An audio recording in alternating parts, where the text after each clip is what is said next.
Election আসলে vote টানার জন্য জাতি দাঙ্গা, ক্যাঁ ক্যাঁ, ফ্যাঁ ফ্যাঁ, ভোভা বোবা হয়ে যাবে। জীবনে একটা সঠিক সিদ্ধান্ত নিয়েছি এবং এইটা আমি আমার পুরো মাথার ভেতরে ঢুকে নিয়েছি যে পৃথিবীতে যাই হয়ে যাক আমি কিন্তু কোনোদিন তৃণমূল কংগ্রেসকে ভোট দেবো না। এই দলের যিনি সভানেত্রী তিনি যদি এইরকমভাবে কথা বলেন ক্যাঁ ক্যাঁ ঘ্যাঁ ঘ্যাঁ ভ্যাঁ ভ্যাঁ, সেই দলটার নীতিগত শিক্ষা এবং তার যে পারিবারিক শিক্ষা সেই শিক্ষাগুলো কীরকম হবে সেটা জেনে আমার খুব কষ্ট হচ্ছে। এই মুখ্যমন্ত্রী তিনি কখনো সিএএকে ক্যাঁ ক্যাঁ বলেন, এনআরসিকে চি চি বলেন, এরকম বহুভাবে তিনি কেন্দ্র সরকারের যত আইন এসছে প্রত্যেকটা আইনের বিরোধিতা করে গেছেন। ওয়াকফ নিয়ে একটা আইন হয়েছিল, সেই আইনে পরিণত হয়েছে, রাষ্ট্রপতি সাইন করেছেন, সব কিছুই হলো, মুখ্যমন্ত্রী সেটাকে ভেঙচি কাটলো এবং দাঙ্গাকে উস্কালো। আরও পশ্চিমবঙ্গে এখনও পর্যন্ত ওয়াকফের বিরুদ্ধে আন্দোলন হচ্ছে। এই আইনটা ভারতবর্ষের সব মুসলিমরা মেনে নিয়েছে এবং যারা অন্যান্য সম্প্রদায়ের মুসলিমরা আছে তারা কিন্তু এই আইনটাকে স্বাগত জানিয়েছে। মুখ্যমন্ত্রীর মতো এত ছোটো লোক, ছোটো মানসিকতার মানুষ, তিনি স্টেজের উপরে দাঁড়িয়ে বলেছিলেন যে আমি এই আইন মানব না।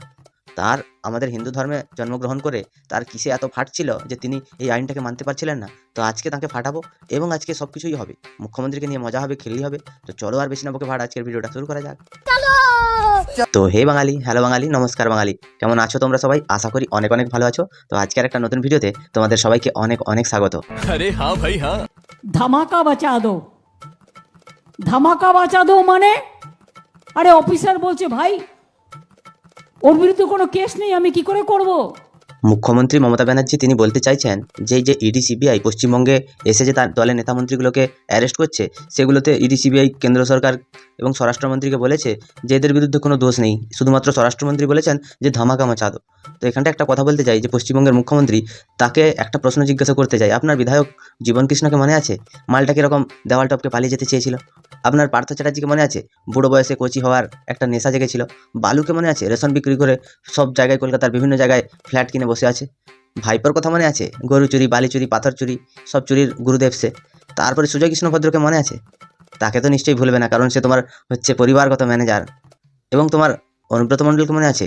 যারা এরা চুরি করে বড় হয়েছে এবং চুরি করে পশ্চিমবঙ্গের তৃণমূল দলটাকে তৈরি করেছে। আসলে যে তোমার দলটা একটা চোরদের দল সেটা কিন্তু তুমি খুব ভালো করেই জানো। এই অনুব্রত মণ্ডলের নামে এই অভিযোগটাও আছে, রাস্তায় টোল ট্যাক্স বসিয়ে দিত, ডিআর লটারি থেকে কোটি কোটি টাকা তার প্রভাব কাটিয়ে নিয়ে নিত। সেগুলো নিশ্চয়ই মিথ্যে নয়। অনুব্রত মণ্ডলের কোথায় টাকার প্রবলেম হয়ে গেছিলো যে সে লটারি টিকিট কাটতে গেছিলো এবং টাকাও পেয়ে গেছিলো, আবার 2বার 3বার করে পাচ্ছে। এমন ভাগ্যবান সে। শুধু এদের মুড়ো ঝাঁটা দিয়ে পিটতে হবে, দিলে এরা পুরো ঠিক হয়ে যাবে। এই যে মুখ্যমন্ত্রী, ইনি এদেরকে সাপোর্ট করে যাচ্ছেন প্রতি মুহূর্তে। মুখ্যমন্ত্রীরও লজ্জা শরম এতটুকুও নেই, যদি থেকে থাকতো তাহলে তিনি এনাদেরকে বহিষ্কার করতেন। ये भैंचो सारे मिलके हमको पागल बना रहे। বলছে ও দেখা যায়গা বাদ মে, ধামাকা তো বাঁচা দো। মিডিয়াগুলো সব হয়ে গেছে ওদের দালাল, সকাল থেকে রাত পর্যন্ত। ভারতবর্ষের যে সংবিধান তার 3টা স্তম্ভ, সেই একটা স্তম্ভ হচ্ছে এই সংবাদ মাধ্যম। আজকে এই সংবাদ মাধ্যমকে প্রতি মুহূর্তে মমতা ব্যানার্জি তিনি অপমান করে যাচ্ছেন যে মিডিয়াগুলো নাকি বিজেপির দালাল হয়ে গেছে। তো পশ্চিমবঙ্গে যখন সিপিএম সরকার ছিল তখন মিডিয়াগুলো কার দালালি করছিল? নিশ্চয়ই তোমারই দালালি করছিল। আজকে বিজেপির দালালি করেছে। দেখো, তুমি অন্যায় করো, যাই করো, সব কিছুই মানে মিডিয়াগুলো তোমার পক্ষে দেখাবে এবং সব কিছুই তোমার ভালো কাজগুলো দেখাবে এবং খারাপ কাজগুলো দেখাবে না। এটা কি মামার বাড়ির আবদার পেয়েছো? নাকি মিডিয়াগুলো তোমার বাপ ঠাকুরদার দেওয়া সম্পত্তি যে তুমি যা করবে তোমার ভালো গুণগুলোই দেখাবে, তোমার যে খারাপ গুণগুলো আছে সেগুলো দেখাবে না? এই মিডিয়াগুলো ছিল বলে আজকে পশ্চিমবঙ্গের মানুষ জানতে পারছে যে মমতা ব্যানার্জির সরকারের থেকে তার নেতা মন্ত্রীরা কত কোটি কোটি টাকা চুরি করছে। এরা হচ্ছে চোর চিটিংবাজের দল। এই দলটা যতদিন পর্যন্ত পশ্চিমবঙ্গে থাকবে সে পশ্চিমবঙ্গের পুরো পুলি মেরে ছেড়ে দেবে, মিলিয়ে নিও। দেখেছেন আটসালার চাটনিও খাচ্ছে সারাক্ষণ বসে বসে, আটসালার চাটনিও খাচ্ছে সারাক্ষণ বসে বসে।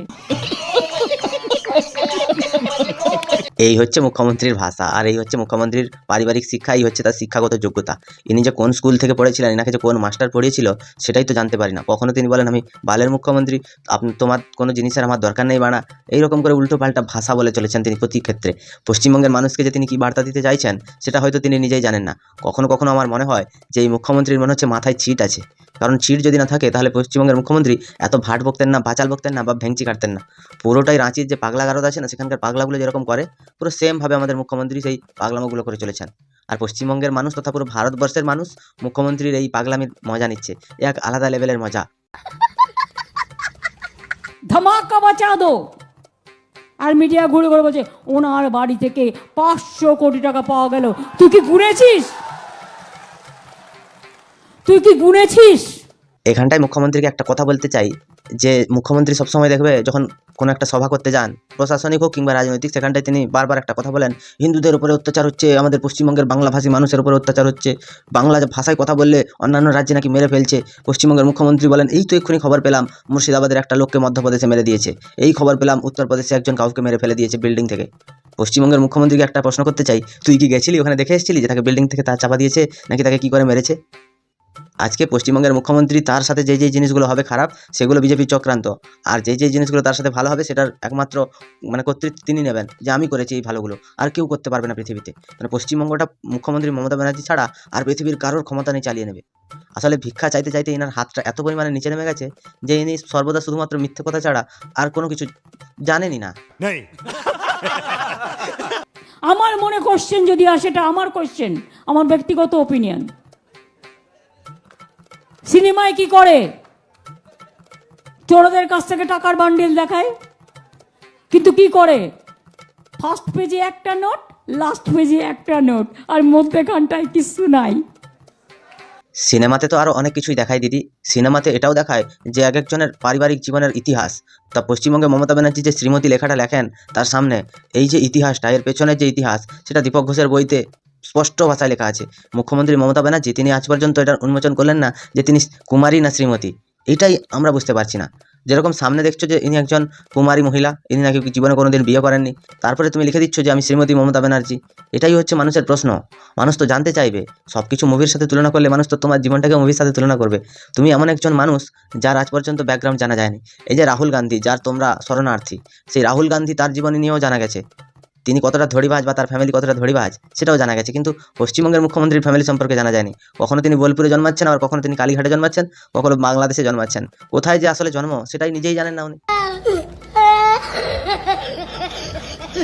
সেই ফাঁদ করনি তো ভাই, সবার মুখ বন্ধ করে দিয়ে ভয় দেখিয়ে আমাদের 1000 ছেলেকে জেলে আটকে রেখে দিয়েছে। সত্যিই তো তোমাদের 1000 সব সতীর ছেলে, তোমার কোলের ছেলে, সেগুলোকে আটকে দিয়েছে।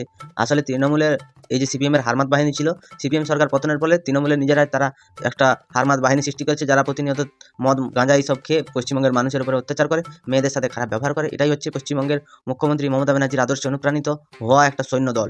এবার তাদেরকে যদি কোনো সরকার আটকে রাখে তাহলে তো ভালোই কথা। তোমার কোন জায়গায় আটকে রেখেছে সেই জায়গাগুলোর নাম বলো তো? শুধুমাত্র মিথ্যে কথা, চিটিংবাজি আর তোমার এই যে ভাঁওতামি, এইগুলো দিয়ে পশ্চিমবঙ্গের মানুষকে আর কতদিন ভুলে রাখবে? সবাই কিন্তু বোকা নেই, প্রতিনিয়ত তুমি সবাইকে ভুল বুঝে যাবে আর সবাই বোকার মতো তোমার কথা শুনবে হাঁ করে, এটা ভেবো না। আরে গ্রামে একটা চকলেট বোম ফাটালে এনআইএ পাঠিয়ে দিচ্ছে, বলো কি তুমি সত্যি বলছো?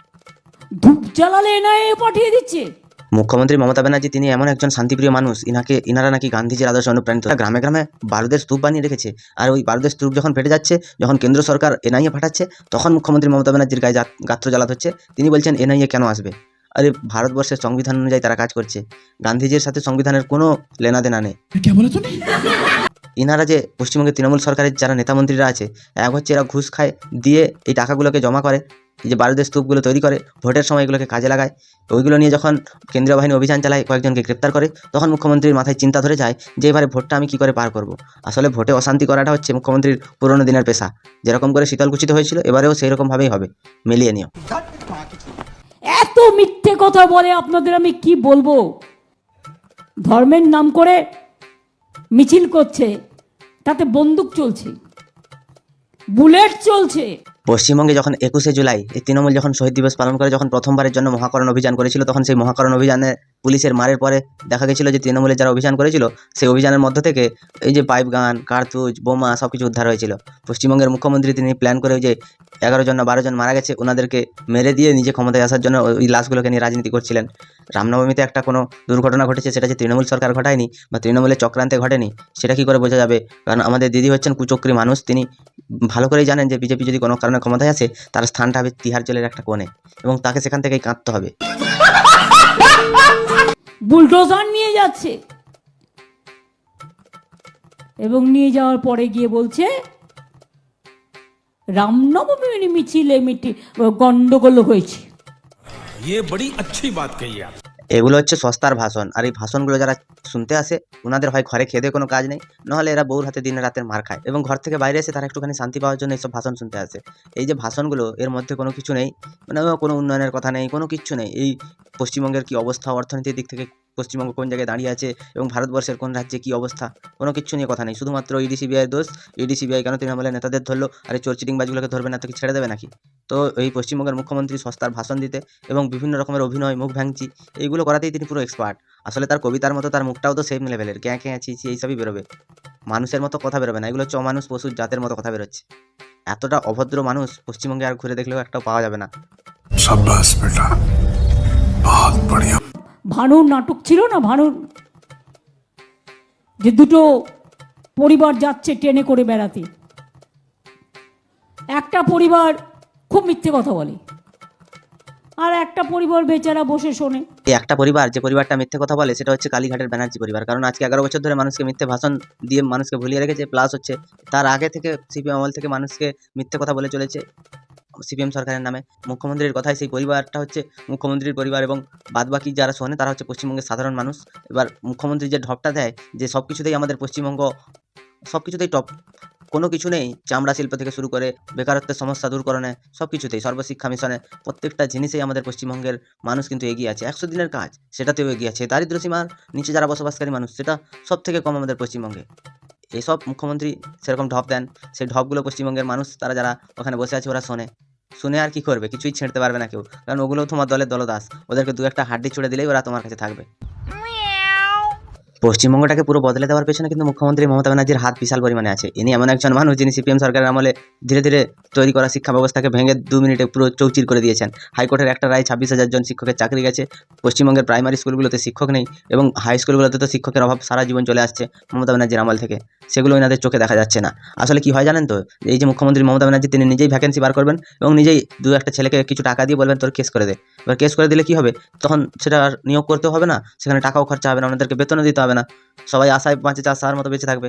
তো পশ্চিমবঙ্গের মুখ্যমন্ত্রী তার প্ল্যানের যারা যারা বুঝতে পারে তারাই একমাত্র তার বিরুদ্ধে ভোট দেয়, এবং সেই যে প্ল্যানগুলো যারা বুঝতে পারে না তারা বছরের পর বছর পুরো বোকাসোডা বানায় যায়। মুখ্যমন্ত্রীর চিটিংবাজি নিয়ে তোমাদের কি মতামত তোমরা আমাকে একটু কমেন্টে জানিও। যদি ভিডিওটা ভালো লাগে তাহলে লাইক করো, কমেন্ট করো, শেয়ার করো, সাবস্ক্রাইব করো, পাশে থাকা বেল আইকনটা প্রেস করতে একদম ভুলবে না। তাই ভালো থেকো, সুস্থ থেকো, সাবধানে থেকো, আর দেখতে থাকো বাংলার কোণে ঘর।